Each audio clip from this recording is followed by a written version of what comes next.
il y a un exemplier qui circule un petit peu à l'ancienne, car plutôt que d'enlever des pierres à mon édifice, j'ai choisi de ne pas lire les citations, mais j'avais le regret de ne pas vous donner à lire le français superbe de Jean Calvin. Voilà, donc j'en donnerai le numéro au fur et à mesure de ma communication. Vous pourrez vous y reporter. Alors, est-il vrai, comme je l'ai lu en préparant cette communication, que Calvin évoque les anges de manière laconique, je cite, à contre-cœur, ou encore du bout des lèvres? Est-il vrai aussi qu'il a condamné les anges à, je cite, « dormir sur leurs deux oreilles et n'avoir cure des mortels ». C'est ce qu'affirme en effet le théologien Stephan Weber lors d'une dispute théologique à Mayence en 1603. Eh bien, pour y répondre, commençons par ouvrir l'Institution de la religion chrétienne, ouvrage majeur de Jean Calvin, et nous verrons qu'il consacre aux anges un petit traité d'une quinzaine de pages qui couvre 10 paragraphes, qui compte 10 paragraphes sur les anges et 7 sur les diables. Il se trouve, ce petit traité, au livre 1 de l'Institution, entre le chapitre 13 sur la Trinité et le chapitre 15 sur les hommes. C'est donc en passant de la connaissance de Dieu à celle de l'homme que Calvin propose, je cite, « d'entrelacer quelque chose des anges, parce que, dit-il, si nous souhaitons connaître Dieu par ses œuvres, il ne faut pas omettre cette partie tant noble et excellente que sont les anges. » Une deuxième raison le pousse, nous dit-il, à se pencher sur les anges, c'est que, je cite, « cette doctrine est fort nécessaire à réfuter beaucoup d'erreurs.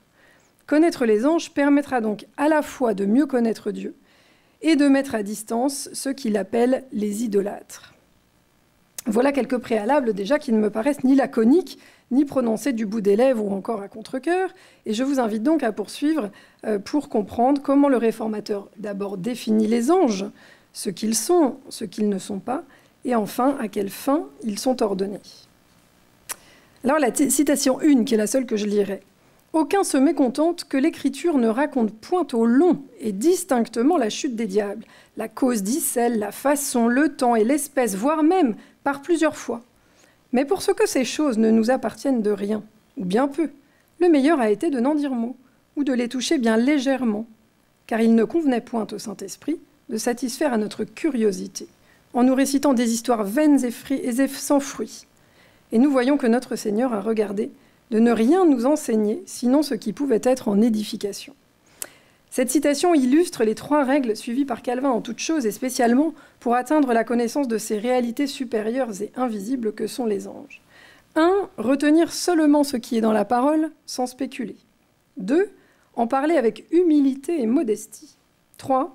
Chercher uniquement l'édification, sans satisfaire à la curiosité, vice terrible, car il conduit tout droit à l'hérésie. En matière de créatures célestes, le contre-exemple de cette méthode, le curieux par excellence, c'est le pseudo-Denis et sa hiérarchie céleste. Lorenzo Valla et Didier Erasme avaient déjà précisé qu'il n'avait rien à voir avec le disciple de Paul, comme on l'avait longtemps cru, amorçant ainsi l'effondrement de son autorité. La réforme avec Calvin en tête lui porte un coup fatal en ironisant sur les songes d'un homme qui aurait inventé toute une cour céleste qu'il décrit comme s'il était littéralement tombé lui-même du ciel, c'est la citation 2. Les préalables sont donc posés, et le réformateur prévient le lecteur que, je cite, « il laissera là toute cette folle sagesse et ne considérera seulement, selon la doctrine de l'Écriture, ce que Dieu a voulu que nous suscions des anges. » C'est ainsi que, dès le début, Calvin explique, par exemple, qu'il ne cherchera pas à connaître le nombre des anges, ils sont légions, point. Ni non plus le jour de leur création, parce que ces éléments n'ont pas été traités dans la Bible, et donc il se rendrait coupable de vaine curiosité et de spéculation. En revanche, au paragraphe 9, c'est la citation 4, Calvin explique que les anges sont des créatures dont le Seigneur use comme des instruments pour déclarer spécialement sa présence au monde, c'est-à-dire pour se manifester aux hommes, conformément à l'étymologie de messager que porte leur nom. Il détaille ensuite les différentes dénominations attribuées aux anges dans la Bible en expliquant que chacune illustre un aspect de ce rôle de messager. Manifester la force de Dieu, sa puissance, sa gloire ou encore son honneur. Chaque terme est assorti d'une courte phrase, vous pouvez le voir, hein, qui l'explique, et de la référence biblique qui le légitime. Je prends juste l'exemple des principautés et puissances et seigneuries. Calvin indique, voilà, ces termes indiquent que Dieu exerce son empire par eux, puis il amène la citation biblique et clôture le sujet. Calvin conclut de cette première étape que les mots utilisés dans la Bible pour désigner les anges sont nécessairement prestigieux et honorifiques puisqu'ils ont pour but de, je cite, « magnifier la dignité du ministère des anges ». Ces derniers doivent donc être honorés à ce titre. Notons qu'à ce stade, les anges sont présentés comme se trouvant au service de Dieu et non au service des hommes. Ils manifestent Dieu, qu'il s'agisse de révéler sa gloire, sa force, son honneur ou encore ses messages. Une fois ces remarques préalables posées, Calvin développe au long de 2 paragraphes cette fois ce qu'il considère comme la fonction la plus courante des anges, la garde des hommes. C'est la citation 6. Après avoir énuméré de nombreux exemples de l'Ancien et du Nouveau Testament, dans lesquels Dieu envoie ses anges pour garder Jésus ou les hommes, il passe à la question de la possibilité d'une garde individuelle. Au reste, je cite, « Si chaque fidèle a un ange propre qui lui soit assigné pour sa défense, ou non, je n'oserais rien affirmer. Il concède qu'il peut y avoir un ange dédié à gouverner tel pays ou telle province, comme l'ange des Perses, ou l'ange des Grecs, en Daniel 10, 13, 20 ou 12, 1. Ou encore un ange pour protéger une catégorie de personnes, on se rappellera de l'ange des petits-enfants, Matthieu 18, 10. Il concède que Saint Pierre a eu son ange, ou bien qu'un ange est venu à un moment précis.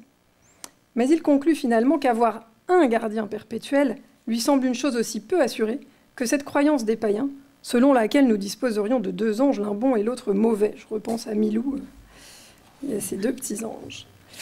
Le paragraphe s'achève sur un argument rhétorique a fortiori qui, sans conclure fermement, rend toutefois l'ange gardien parfaitement superflu et même un peu ridicule face aux, je cite, « grosses bandes et toute la gendarmerie du ciel qui font le guet pour notre salut ».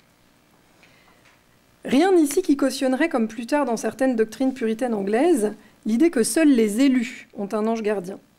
Rien non plus qui permettrait de dire, avec Mazurek par exemple, que Calvin serait contre l'ange gardien parce que l'ange gardien illustre l'universalité de la grâce suffisante comme manifestation de la volonté divine de sauver tous les hommes, ce qui contredirait la prédestination des protestants.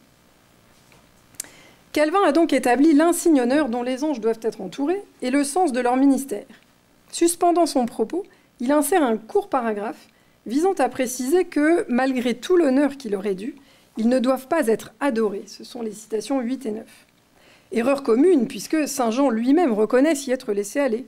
Calvin rappelle la réponse que lui fait l'ange. « Garde-toi de faire cela, je suis serviteur comme toi, adore Dieu. » Le réformateur explique en effet que Dieu, je cite, « estime tant de l'obéissance à sa parole qu'il veut qu'en Nicelle nous jugions et ses anges et tout le monde. » Il explique en effet que les anges ne sauraient satisfaire à la justice de Dieu pour eux-mêmes. Comment pourraient-ils donc satisfaire à Dieu pour nous? Ils ont, tout comme nous, besoin d'un médiateur. Voilà réglée la question laissée en suspens jusque-là de la médiation, c'est-à-dire d'une intercession possible des anges en faveur des hommes. Signalons au passage que l'impossibilité des anges à se justifier devant Dieu est un argument majeur chez Calvin pour soutenir la sola fide. Il est entendu que le réformateur ne s'oppose pas à la médiation, mais pour lui, il ne saurait y en avoir qu'une seule, celle du Christ. Le thème de l'unique médiation du Christ prend un relief particulier pour Calvin, qui s'appuie sur l'image de l'échelle de Jacob pour l'expliquer. Pour lui, en effet, cette échelle ne représente pas la providence, car, dit-il, Dieu aurait choisi une meilleure similitude. Elle représente le Christ, c'est la citation 11. Parce qu'il a pris chair, parce qu'il est pleinement homme et pleinement Dieu, il est le seul qui, je cite, conjoigne le ciel et la terre, comme le fait l'échelle. Citation 12 aussi. Ainsi, les anges qui s'acquittent avec zèle de leur tâche de protéger les hommes sont comme les mains de Dieu. Mais Calvin ne leur donne aucun rôle autonome, ni aucune fonction esthétique ou poétique. Ils sont strictement au service de la parole. L'allusion est ici transparente aussi. Au-delà du pseudo-Denis et de sa hiérarchie céleste, c'est Marcille Ficin qui tente une synthèse de la doctrine de la philosophie platonicienne et de la révélation. C'est la citation 13. Car en effet, s'il existe une philosophie de la médiation, c'est bien celle de Ficin, pour qui les êtres s'étagent de l'animal à Dieu, Et de plus, Ficin se montre fasciné par les anges, car ils représentent cette intelligence immédiate, intuitive, soustraite au lent travail de la compréhension, qui est le propre de l'homme. L'idée nettement formulée par Ficin dans le commentaire sur le banquet de Platon, selon laquelle l'ange était en quelque sorte un passage obligé dans la remontée de l'âme vers le principe, ou si l'on préfère vers Dieu, ne saurait être du goût de Calvin. Ficin ne parlait pas d'une intercession, idée admise par les catholiques, mais d'un relais nécessaire. Il faut des esprits intermédiaires, medi spiritus, qui participent et de l'esprit supérieur et de l'esprit inférieur. Ce seront donc les anges. Du même coup, pour le réformateur, c'est la place du Christ qui est en question. Que devient l'unique médiateur? La médiation par excellence, constituée par l'union de la nature divine et de la nature humaine en sa personne. Il existe, vous le voyez, un abîme entre l'angélologie de Ficin et la christologie de Calvin.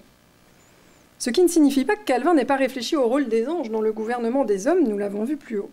Mais pour lui, il faut se retenir de leur attribuer, je cite, ce qui appartient seulement à Dieu et à Jésus-Christ. C'est la citation 14. Il ne convient pas de répartir notre fiance entre Dieu et ses anges. En faisant des anges ses ministres, Dieu ne répartit pas sa gloire entre eux et lui. Il convient dès lors de faire comme saint Paul dans l'épître aux Colossiens, dont on a parlé tout à l'heure. En deux mots, si Dieu a besoin d'eux pour se manifester aux hommes, les hommes n'ont en revanche aucun besoin de la médiation des anges pour aller au Père. Je vous ai mis en citation 15 le passage fameux de l'ange de Bethesda. Ce serait nous éloigner du Père, dit Calvin, en allongeant le chemin de passer par les anges. L'épître aux Colossiens vient au secours de l'argumentation de Calvin sur ce point, car c'est une épître qui met fortement en relief la supériorité du premier-né, tant dans l'ordre de la création que celui de la rédemption. De plus, le souci de cette épître de minorer le monde angélique va de pair avec une faible place accordée à l'esprit, ce qui permet d'éviter des spiritualisations abusives. Cela nous amène à l'autre versant de l'argumentation calvinienne. En effet, à l'opposé de ceux qui rendent un culte indu aux anges, se trouvent les spirituels qui, je cite, non seulement parlent du diable comme des anges, les tenant pour inspiration sans essence, mais veulent dire que ce sont vaines pensées que l'on doit oublier comme songes. Les paragraphes 9 et 19 du chapitre 14 de l'Institution sont donc consacrés à réfuter cette erreur que, d'après Calvin, le diable a réveillée. De fait, vers 1545, la même année que celle à laquelle il complète ce chapitre de l'Institution sur les anges, Calvin entreprend la rédaction d'un traité remarquablement construit et argumenté contre ceux qu'il appelle les libertins, introduisant dans la langue française ce terme dont on sait la fortune. Il y combat ici une doctrine spiritualiste en faveur à la cour de Marguerite de Navarre, la sœur de François Ier, doctrine qui renie la chute et fait du péché des anges et des diables un QID, c'est-à-dire une idée qui disparaît si l'on est un chrétien régénéré en Christ. Ce faisant, le spirituel régénéré se dit capable de vivre sur terre une vie angélique. Cette polémique contre les libertins spirituels donne l'occasion à Calvin de revenir sur la création du mal, sur la chute, sur le péché originel, et, pour ce qui nous intéresse, la nature des diables. Je cite, « En leur première création, ils ont été anges de Dieu, mais en déclinant de leur origine, ils se sont ruinés, et ils ont été faits instruments de perdition aux autres. » Calvin précise que les diables ne sont pas un petit nombre, mais une grande multitude, et que Satan est leur prince. Citation 17. À ce stade, le réformateur en profite pour réfuter l'erreur des manichéens, selon laquelle le diable serait le vis-à-vis négatif de Dieu, dans un schéma où les deux principes autonomes du bien et du mal gouverneraient le monde. C'est l'objet du paragraphe 17, qui établit que Satan, je cite, « ne peut rien faire, sinon par le vouloir et congé de Dieu », illustrant par de nombreux exemples de l'Ancien et du Nouveau Testament le fait que Satan n'est que, pour Calvin, ministre de l'ire de Dieu. Citation 18. Tout revient finalement, dit-il, à ce que, je cite, « bon gré maugré, il sert son créateur ». Tout comme les anges ont été remis à leur rang, c'est-à-dire dans la main de Dieu, avec saint Paul et les Colossiens, les diables sont tenus serrés dans cette même main, la bride au col, par Calvin. Voilà réfuter l'erreur des manichéens, mais aussi préserver la doctrine calvinienne contre l'emprise d'idées gnostiques, à fondement dualiste, qui pouvaient écorner, sans jeu de mots, les pouvoirs du Dieu unique et tout-puissant. Mais il ne fallait pas non plus que l'existence du diable éliminât toute culpabilité, ou transféra toute responsabilité du mal sur Dieu, comme le prétendent justement les libertins. C'est la raison pour laquelle le réformateur prend au paragraphe 18 l'exemple de Job et des Chaldéens pour expliquer que Dieu met à l'épreuve Job, tandis que le diable veut le mettre en désespoir et que pour finir les Chaldéens, eux, veulent le voler. Un même acte pour 3 buts différents. Il faut donc, nous dit Calvin, considérer la fin puis la manière d'opérer. Enfin, Calvin prend soin également de laisser une certaine autonomie à Satan, pour le laisser responsable du mal qui advient, quand bien même il a besoin de l'autorisation de Dieu pour l'accomplir. C'est citations 20 et 21. Finalement, le ministère du diable, tel qu'il est clairement défini par Calvin, quoiqu'il vise le double but d'anéantir du tout la gloire de Dieu et le salut des hommes, demeure néanmoins maintenu fermement sous la domination du Dieu unique. Au paragraphe 13, endossant son rôle de pasteur, Calvin met en perspective tous ces éléments de la façon suivante, je cite, « Toutes ces descriptions reviennent là que nous soyons vigilants à faire le guet et nous apprêtions à combattre. » Citation 22. Cette citation 22 reprend tous les aspects importants de l'exhortation calvinienne et de sa vision du combat qui se joue tout au long de la vie du chrétien. On notera ici une argumentation indirecte sur l'impossibilité de jouir sur terre d'une vie angélique. L'évocation des diables et de leur légion constitue le ressort d'une exhortation à renoncer à la nonchalance. C'est une vigilance de tous les instants qui est requise, et la crainte constitue une étape nécessaire à la parénèse. Ainsi que le montre l'épisode de Zacharie qui est troublé, qui craint à la vue de l'ange du Seigneur, je vous ai mis la citation 23. La peur permet en effet aux fidèles d'abattre en lui tout orgueil et de s'en remettre totalement à la grâce. La diligence qu'elle suscite conduit le chrétien à ne négliger aucune arme que le Seigneur lui donne par sa providence. Calvin dit « sans les laisser au croc », ou être un soldat prenant son aume et laissant là son bouclier. Et alors qu'en général le discours parénétique s'arrête là et demeure donc chez Calvin foncièrement négatif et dramatique, il fait par exemple volontiers planer sur le chrétien la menace de se laisser embabouiner, vous savourez le terme, par les diables s'il demeurait nonchalant et non diligent. Donc si cette parénèse est en général foncièrement négative et dramatique, il est frappant de constater qu'ici, cette diligence est soutenue d'une exhortation à l'espérance. À cet égard, le commentaire de Calvin sur Matthieu 13, 39, vous savez, la moisson c'est la fin du monde, les moissonneurs sont les anges, revêt un intérêt particulier pour notre propos. D'abord, Calvin explique que si Christ a fixé le terme du jugement, c'est-à-dire la moisson, eh bien c'est pour nous encourager à la patience, pour que nous ne soyons pas désespérés de ne point voir ce terme. D'autre part, l'interprétation que donne Calvin des anges moissonneurs me semble aller aussi dans ce sens. Citation 24. À la fin du monde, les anges feront leur office, c'est-à-dire qu'ils moissonneront, en effet. Mais l'eschaton n'intéresse pas beaucoup le réformateur.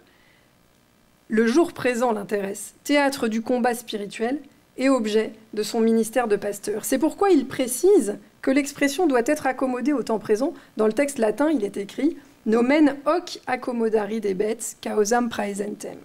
Les anges moissonneurs ont pu être les apôtres autrefois. En tout cas, ils sont aujourd'hui pour Calvin les docteurs, les pasteurs, c'est-à-dire ceux qui savent expliquer la Bible et ceux qui s'emploient à cultiver le chant du Seigneur. Je dis au passage que Calvin n'a jamais commenté l'Apocalypse, quand j'ai dit que l'eschaton l'intéresse beaucoup moins que le temps présent. Manière pour Calvin donc de montrer que les anges, au propre comme au figuré, sont envoyés pour nous donner bonne espérance et assurer nos cœurs. On est là donc dans une dimension non plus cosmique et historique, mais salvifique vraiment de la parénèse et des outils que la Providence apporte. Pour finir, l'espérance du juste s'alimente au paragraphe 18 à l'idée que si les méchants sont en la subjection des diables, c'est la citation 25, les justes, quant à eux, seront certes abattus, navrés, épouvantés, mais vaincus jamais. Il est remarquable de noter que ce double processus, qui sous-tend la parénèse et bien sûr illustre la double prédestination, semble valoir autant pour les anges que pour les diables. Citation 27, que je ne lis pas. Cette exhortation à la diligence et à l'espérance n'est pas la seule raison de la présence des anges dans le monde et dans la parole. Pour Calvin, ils sont là aussi pour, je cite, « soulager notre imbécilité ». Cette fonction, vous l'avez reconnue, c'est celle de l'accommodation. c'est-à-dire le processus par lequel les vérités divines ineffables sont communiquées aux capacités limitées de l'intellect humain, grâce à l'écriture.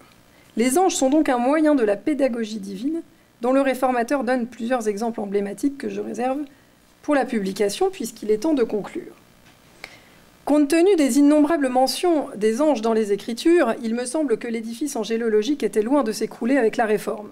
Chez Calvin, les anges et les diables, créatures intermédiaires, figures tutélaires, associent la tragédie de l'homme à une tragédie cosmique et métaphysique qui affecte l'ensemble de la création. Le réformateur possède en effet une conception dramatique de la vie de foi comme un combat, d'où l'impossibilité d'une vie angélique sur la terre, on l'a dit, qu'elle soit le fruit du reste des doctrines spiritualistes ou qu'elle désigne le monachisme. L'économie du salut se présente pour lui sous la forme d'une narration elle-même dramatique, dans laquelle les anges ont toute leur place, dès lors qu'ils ne font pas ombrage au seul médiateur qui est le Christ. Ils doivent être compris comme des envoyés de la divinité auprès des hommes. Et c'est cette attention du ciel pour la terre, et non l'inverse, qui colore d'une espérance rarement soulignée un discours parénétique calvinien centré sur la nécessaire humiliation de l'homme. Karl Barth l'avait compris, lui qui consacre 200 pages de sa dogmatique à l'angélologie de la Réforme, dans lesquelles il insiste sur la fonction première des anges, être des envoyés, Engel sind Boten. Alors conclurons-nous que, depuis Calvin, les anges dorment sur leurs deux oreilles. Le réformateur aurait probablement répondu à Weber avec un humour auquel on rend rarement justice, que pour cela il faudrait qu'ils aient des oreilles. Et que de fait, cette information pourrait être vérifiée en jetant un œil dans les reliquaires des paroisses de Carcassonne, du Grand Saint-Michel ou peut-être de Saint-Julien de Tours, puisqu'elles prétendent, à son époque et à son grand dame, posséder des reliques de l'archange Michel.